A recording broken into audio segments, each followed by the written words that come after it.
మొదటి కొరింథీయులకు రాసిన పత్రిక 15వ అధ్యాయము 56వ వచనంలో ఇలా ఉంది. మరణపు ముళ్ళు పాపం, the sting of death is sin అనేటువంటి మాట. మరణానికి స్వతహాగా కొండి అంటూ లేకపోతే ముళ్ళు అంటూ ఏది లేదు. ఆ మరణానికి ముళ్ళుగా ఉన్నది పాపము అని సుస్పష్టంగా బైబిల్లో తెలియజేయబడింది. అయితే ఆ మరణపు ముళ్ళును యేసుక్రీస్తు ప్రభు ద్వారా దేవాది దేవుడు విరచి ఆయన్ను విక్టోరియస్ గా అంటే విజేతగా నిలిపాడు.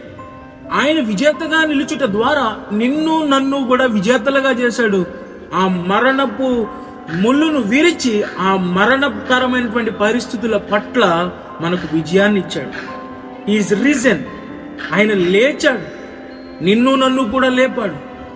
పాపం అనేటువంటి, అపరాధం అనేటువంటి అభ్యంతరకరమైనటువంటి పరిస్థితులను బట్టి, పరిస్థితులలో మనము ఇబ్బందికరమైనటువంటి ఆయాసకరమైనటువంటి పరిస్థితులలో పడి ఉండగా మనల్ని లేపాడు. ఆ మరణకరమైనటువంటి పరిస్థితులలో నిర్జీవంగా ఉండగా ఆయన మనల్ని విజయవంతులుగా లేపాడు. వాస్తవానికి ఈ మూడు విశ్వాసి జీవిత పురోగతికి ఎంతో అవసరమైనటువంటి ప్రాముఖ్యమైనటువంటి విషయాలు. ఏంటవి? అధిగమించుట, లేపబడుట, విజేతగా నిలుచుట. పరిశుద్ధ గ్రంథమైనటువంటి బైబిల్లో అదే మొదటి కొరింథీయులకు రాసిన పత్రిక 15వ అధ్యాయము 53వ వచనంలో అంటాడు కదా. అంటే దాని తాత్పర్యం ఇలా చెప్తున్నాం. వాస్తవానికి క్షయమైనటువంటి ఈ శరీరము అక్షయతను ధరించుకునే ముందు క్షయమైన పరిస్థితుల్లో నుంచే మనం లేపబడ్డం. క్షయమైన పరిస్థితులనే ధరించుకోవాలి.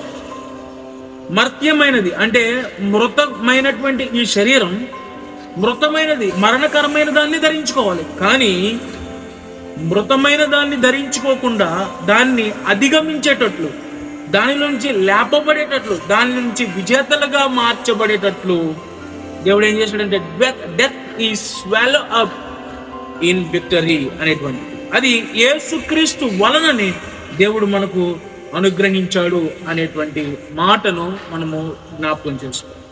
అదే మొదటి కొరింథీయులకు రాసిన పత్రిక 15వ అధ్యాయము 8వ వచనంలో అంటాడు కదా. ఏమంటున్నాడు? కాగా నా ప్రియ సహోదరులారా, మీ ప్రయాస ప్రభునందు వ్యర్థము కాదని ఎరిగి. సో మనకు death is swallowed in victory. యేసుక్రీస్తు ద్వారా మనకు అనుగ్రహించబడినటువంటి ఆ విక్టరీ ద్వారా ఆ మరణకరమైనటువంటి పరిస్థితి పట్ల విజయం వచ్చింది. సో దేవుడు చేయాలని అనుకున్నటువంటి కార్యం చేసేసాడు. దేవుడు మనల్ని విజయవంతులుగా నిలవబెట్టాలనుకున్నాడు, నిలవబెట్టేశాడు. దానికి రెస్పాన్స్గా మనం ఎలా ఉండాలి అనేది పరిశుద్ధ గ్రంథమైనటువంటి బైబిల్లోనే చెప్తున్నాడు. ఎలా ఉండాలంట? 58వ వచనం 15వ అధ్యాయము కొరింథీయులకు రాసిన పత్రిక మొదటి పత్రికలో ఏమంటాడంటే, ప్రభు స్థిరులుగాను కదలని వారుగాను ప్రభు కార్యాభివృద్ధి యందు ఎప్పటికీ ఆసక్తులయ్యుండు అంటున్నాడు. ఎలా ఉండాలంట?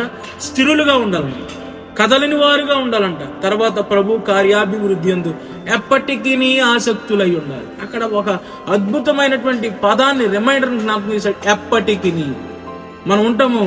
రక్షణ అనుభవంలోకి వచ్చిన కొత్తలో మన భక్తిని ఎవరూ ఆపలేరు.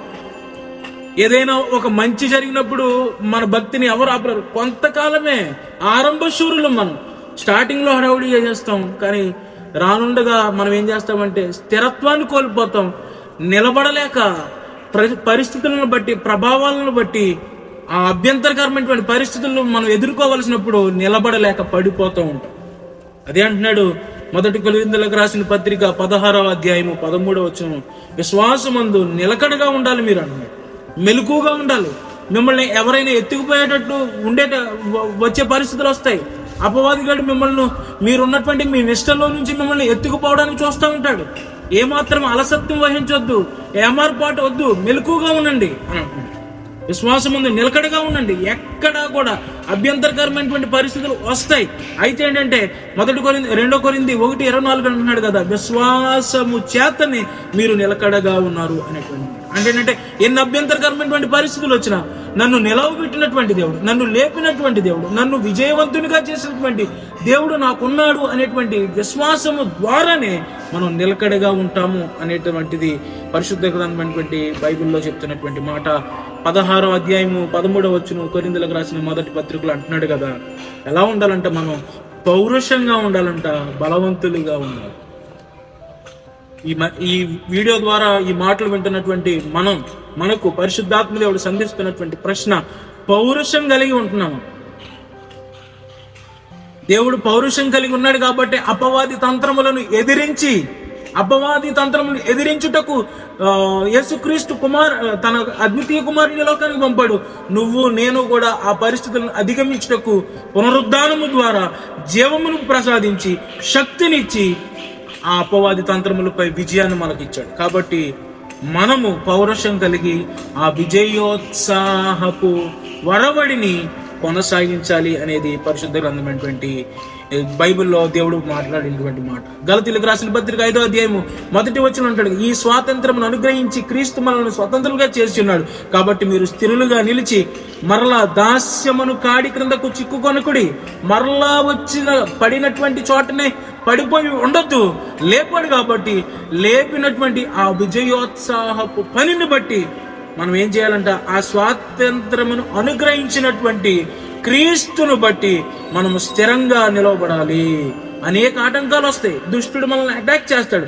ఎఫెసీయులకు రాసిన పత్రిక 6:13 అంటాడు కదా, నిలవబడుటకు శక్తిమంతులగినట్లు దేవుడిచ్చు సర్వాంగ కవచమును ధరించుకోవాలి అనేటువంటి మాట. అదే 14, 15, 16 వచనంలో అంటాడు కదా, బెల్ట్ ఆఫ్ ట్రూత్, సత్యమును దట్టి కట్టుకోండి. బ్రెస్ట్ ప్లేట్ ఆఫ్ రైచియస్నెస్, నీతి అను మైమరుపును తొడుక్కోండి. పాదములకు సమాధాన సువార్త అంటున్నాడు. మళ్ళీ సిద్ధ మనసు కలిగి ఉండాలి, సమాధాన